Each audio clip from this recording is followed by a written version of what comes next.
বৈষম্য বিরোধী ছাত্র জনতা আন্দোলনের বীর শহীদ আবু সাইদের নাম এখন সবার মুখে মুখে, অথচ তাকে হত্যার সব আসামি ধরা পড়েনি এখনো। চাকরিতে বহাল থেকে খুনিরা এখনো আছে দিব্যি। আইন বিশেষজ্ঞরা বলছেন, বিশ্বকে নাড়া দেয়া এই হত্যার ন্যায় বিচার করতে হবে অন্তর্বর্তী সরকারকে। আবু সাইদ হত্যা মামলা নিয়ে রংপুর থেকে জুয়েল আহমেদের 3 পর্বের রিপোর্টের আজ থাকছে প্রথম পর্ব। মধ্য আশ্বিনের সূর্যটা মাথার উপর তেজদীপ্ত আলো ছড়ালেও আবু সাইদহীন বাড়িটা যেন ফাঁকা। উঠানে বসে মোবাইল ফোনে বাবা খুঁজছেন ছেলে হারানোর খবর। স্বৈরাচারী শেখ হাসিনা সরকারের পতনের সময় পেরিয়েছে 2 মাস। আবু সাইদ হত্যা মামলার সময় গড়িয়েছে 1 মাস, কিন্তু এখনো ধরাছোঁয়ার বাইরে 15 আসামি।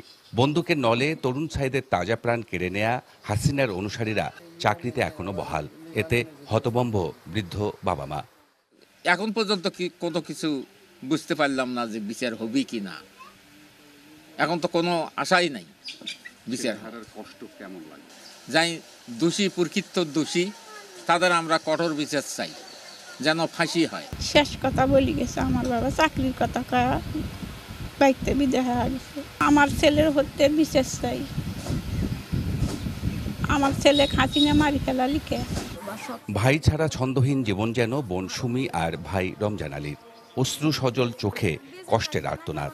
শঙ্কা, বিচার হবে তো?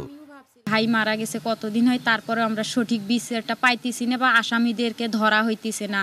আমরা শুনতে পাইতেছি না যে তাদেরকে ধরা হইতেছে, সঠিকভাবে তদন্ত করতেছে কি না করতেছে। আমরা চাই সঠিকভাবে তদন্ত করে তাদেরকে বিচারের আওতায় এনে সঠিক শাস্তি দেওয়া হোক। আসামি যতদিন না ধরবে ততদিন আমরাও আতঙ্কের ভিতরে আছি। আজকে 1 মাস অতিবাহিত হয়ে গেল, কিন্তু এই বিচারের অগ্রগতি কারো কাছে আমি পাইলাম না।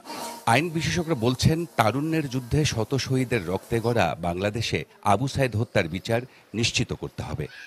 আবু সাইদের যে প্রকৃত আসামি করে যে আবু সাইদের ভাই যে মামলাটা আদালত দায়ের করেছে, সেই আসামির 2 জন ছাড়া কেউ গ্রেপ্তার হয় নাই। আর এখনকার মামলাটা আইওয়াশ বলে আমি মনে করছি, যেটা নিয়ে কোনো কাজ হচ্ছে না। বিচারের বাণী যে নিভৃতে কাঁদে, সেই কেঁদে কেঁদে বেড়াচ্ছে তাদের সেই সেই কষ্ট, তাদের সেই যন্ত্রণা। বৈষম্য বিরোধী ছাত্র জনতা আন্দোলনে 16 জুলাই পুলিশের গুলিতে নিহত হন বেগম রোকেয়া বিশ্ববিদ্যালয়ের মেধাবী শিক্ষার্থী আবু সাইদ। জুয়েল আহমেদ, বাংলা ভিশন, রংপুর।